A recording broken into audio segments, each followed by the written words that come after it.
Welcome back to the Weekend Warrior Show. We're about halfway through the month of July with two massive family movies disappointing this month, and then we head into a weekend with what may be one of the most anticipated movies of the whole year.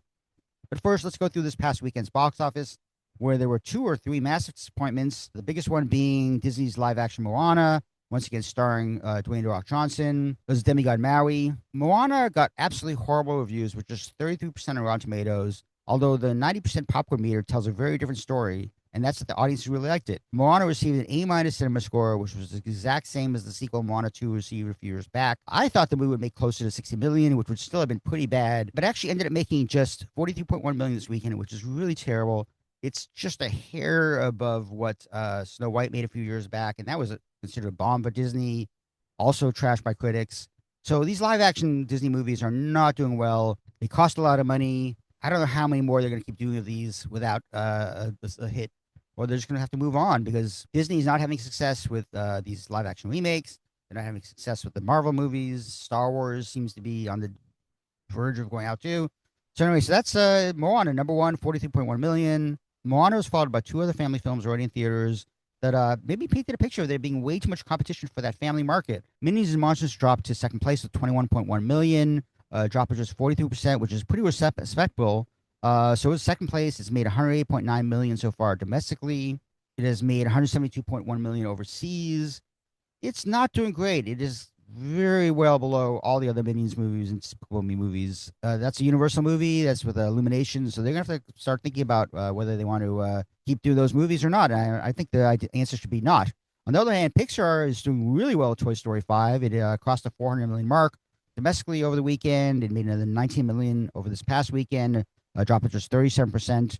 Toy Story 5 is doing really well. It shows that Disney and Pixar can have hits with these sequels to movies that have been almost 30 years ago now. They've been coming out these movies. It's made 404.3 million domestically. It's made another 477.5 million overseas. That's 881.8 million after about 4 weeks. There's no way around it. That's one of the biggest hits of the summer so far. Probably a bigger disappointment for me than Moana is that Evil Dead Burn, the follow-up to 2023's semi-hit Evil Dead Rise, didn't even come close to the 25 million opening of that previous movie. It opened with just 13.7 million in just over 3,000 theaters. For fourth place is just not. I mean, I think I predicted it to at least do 25 million, up to 30 million, maybe. I was expecting it to do pretty well. It made about half that. It's another horror. I won't say it's a bomb because I'm not sure how much it cost, but it definitely is not a huge hit. Yeah, Backroom's Obsession making so much money, over almost $200 million or more, and so Evil Dead Burn opens and it's just 13.7 million. So it just tells you, okay, maybe people don't want to see another Evil Dead movie. So, oh wait, they're already making another Evil Dead Burn movie. So I don't know what they're going to do about that. Reviews for Evil Dead Burn weren't that bad. They were at 71% on Rotten Tomatoes, which is actually below the percentage for Rise. But the popcorn meter for Burn was just slightly higher than the popcorn meter for Evil Dead Rise. So I think generally people like the movie, at least going by that. Burn ended up with the same B cinema score as Evil Dead Rise, and both those fared better from audience polling than Fede Alvarez's 2013 Evil Dead remake. Just interesting note.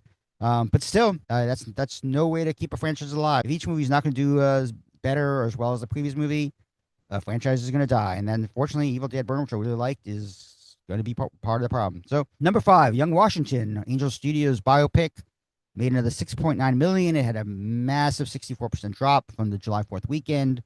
Although it's made 33.6 million so far, just domestically, it cost 20 million to make, so it's kind of probably on the verge of being profitable now. They are planning to make another movie, so we'll see how this does as it stays in theaters. Number 6, Olivia Wilde's The Invite may have been one of the brighter spots of this past weekend, with A24 expanding into 1,610 theaters. It made 5.7 million and averaged 3,553 per theater. It's made 7.4 million so far. It has some room to expand some more, so we'll see. I mean, I think it's doing really well. I think people like the movie, and they like, the cast, which is pretty nice, tight. It's Olivia Wilde, Seth Rogen, Edward Norton, Penelope Cruz, just 4 actors who people like. I think this could continue doing well because it does kind of act as a counter program to everything else in theaters right now.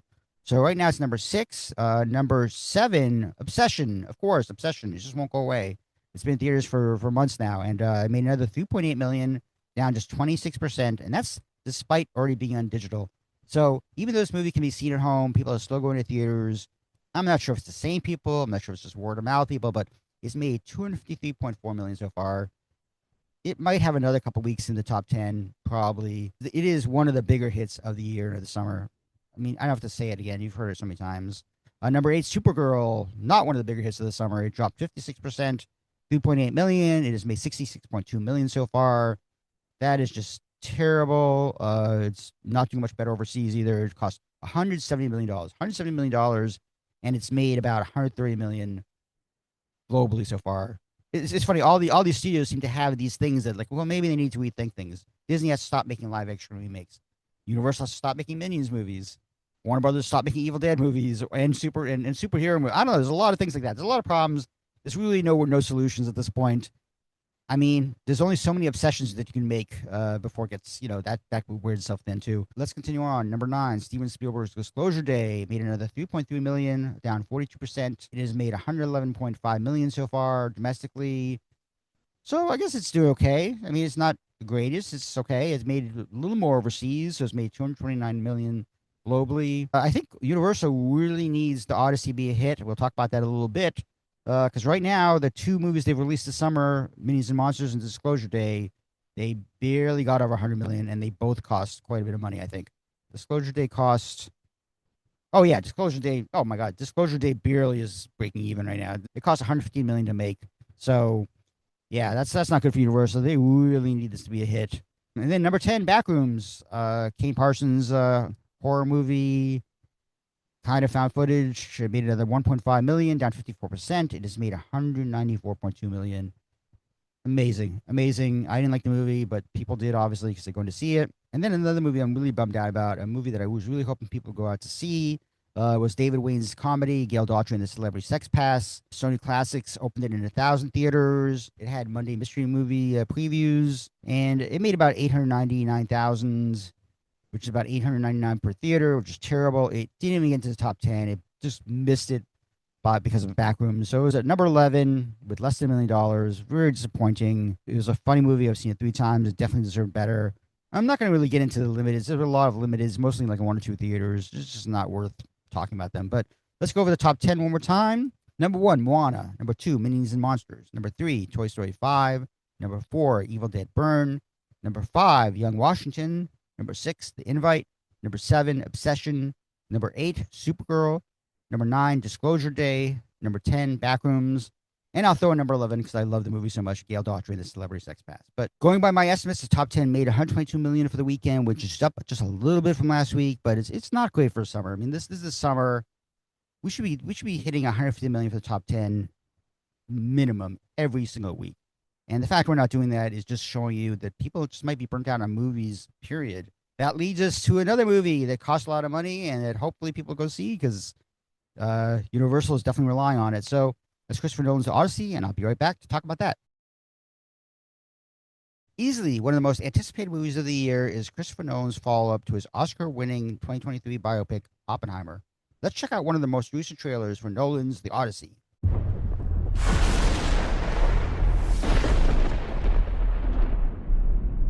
Odysseus.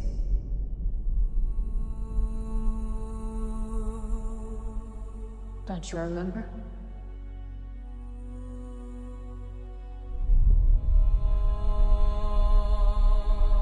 Thunder.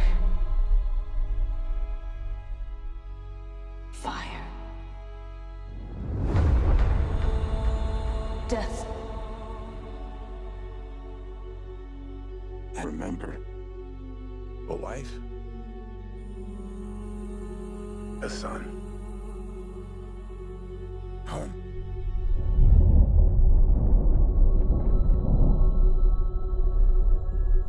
Ithaca's a kingdom waiting for a king. My dad is coming home. You're pining for a daddy you didn't even know. Like some sniveling bastard.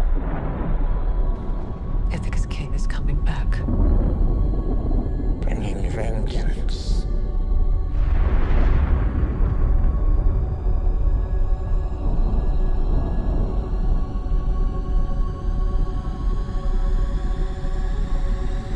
Bringing it all. After telling the story of Robert Oppenheimer, the father of the atomic bomb, Christopher Nolan goes back even further in time for his second historic war epic after 2018's Dunkirk. The Odyssey, based on an epic poem by Homer from many hundreds of years ago, is a much, much bigger affair. A well-known Greek tragedy and war spectacle that's perfect for Nolan's filmmaking sensibilities.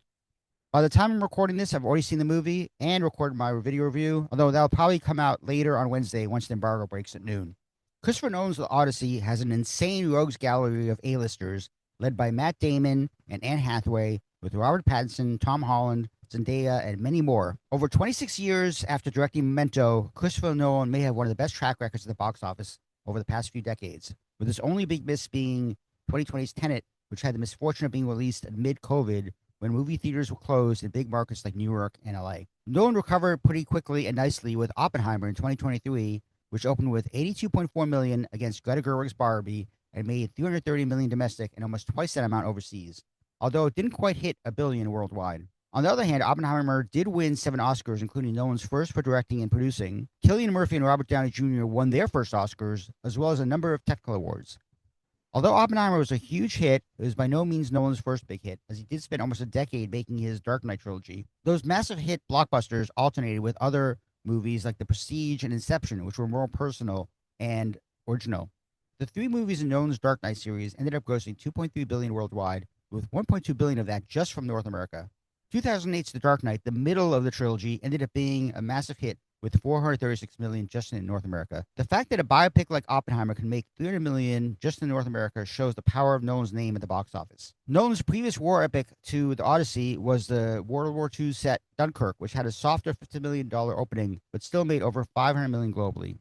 Nolan has also had a lot of success with science fiction, most notably Inception and Interstellar. The only reason it's worth mentioning this movie is because just to see how successful those were, mainly due to Nolan's name, although they both had big stars as well. Odyssey is also mainly being sold based on Nolan's name, even though he has a much more star-studded cast than he did with Oppenheimer or Dunkirk. That stacked cast begins with Matt Damon, who had a supporting role in Oppenheimer and essentially a glorified cameo in Interstellar, but here he is front and center as the Greek war hero Odysseus. Matt Damon is no stranger to blockbusters, having starred in the Bourne trilogy, as well as Steven Soderbergh's Ocean's trilogy, and he also starred in Ridley Scott's adaptation of The Martian. Matt Damon has been nominated for 4 Oscars just for acting after winning his first Oscar way back in 1998 for co-writing Good Will Hunting with Ben Affleck. Anne Hathaway, who previously played Catwoman in Nolan's The Dark Knight Rises, is having a massively busy summer, kicking things off with The Devil Wears Prada 2, which already grossed $220 million just domestic and $467 million overseas. And now she plays Penelope in The Odyssey.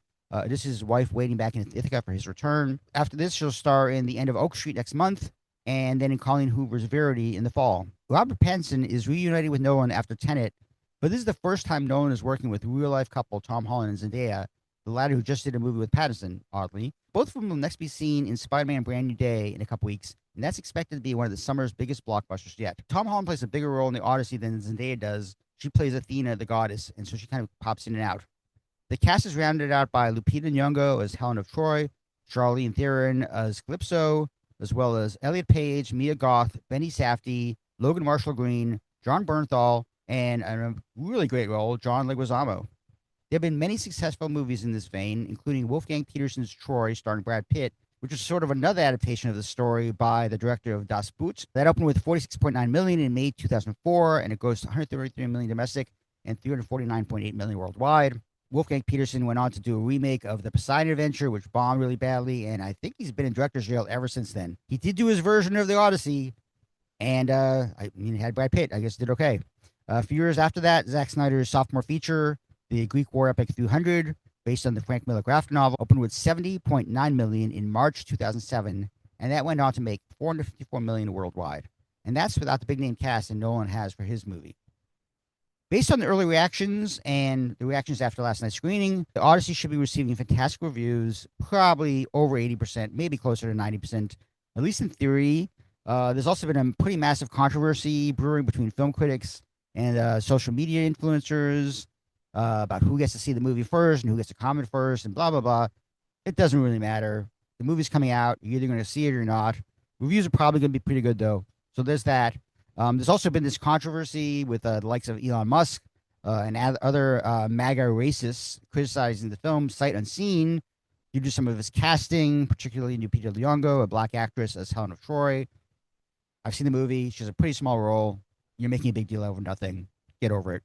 One of the things that will really help stack up the bucks for the Odyssey is that premium formats will be the primary way that most people will be wanting to see the movie, with many IMAX 70mm screenings having gone on sale a year ago, and many of the upcoming showings in that format have also been sold out for weeks. One possible issue faced by the Odyssey is that the movie is almost 3 hours long. And then you add on the ubiquitous 20 minutes of trailers, and that reduces the number of showings possible per screen, especially on those coveted IMAX screens. I did look at the IMAX in 68th Street, and they had, I think, five showings in that format on Friday, although they had probably a good 20 other showings in different formats. So if you don't need to see an IMAX 7mm, you'll still be able to see the movie in other formats. I fully expect many theaters to dedicate many of the screens to Odyssey to make up for the fact that its long running time will limit the number of screenings can have per day in each theater. At one point, I was thinking the Odyssey might open with 130 million or more, but now I'm taking into consideration the running time, the R rating, some of the controversies, and possibly the fact that it will have a limited audience of men of a certain age. It's kind of a dad movie, so younger kids might not be that interested. Girls, women probably won't be that interested. The R rating is going to keep the age at like the 20s, 30s. There'll be a lot of Nolanites, a lot of Nolan fans. So now I'm going to go even about a bit lower, probably in the 115 million to 120 million range, which would still be great. I don't think Universal will complain about that. I mean, it still has overseas. It'll probably do great overseas. I think it'll probably do even better overseas than it'll do in North America. And I think it'll probably have decent legs. So I don't know, probably 275 to 300 million is possible domestically. Maybe another 700 million overseas. So it's going to try to get to $1 billion worldwide. It's going to be tough. We'll have to see how real people think about the movie. My review will be posting pretty soon. Other reviews are calling it a masterpiece and raving. I'm not one of them. But anyway, you're either going to buy a ticket and go see it or you're not. I think people are going to go see it. And I think it'll make about 115 million to 120 million, maybe a little more this weekend. I don't think it'll be like 130, 140, 150 million because it's a very limited audience, long running time, blah, blah, blah. Okay, since the Odyssey is the only wide release this week, that's it for this week's The Week of Warrior Show. And hopefully you'll all go to the movies this weekend, either to go see the Odyssey or go see anything, really. There's lots of great movies to see. Old movies, new movies. Just get out of your house, go see a movie. Blood Red Shoes, take it away. I wish I was someone better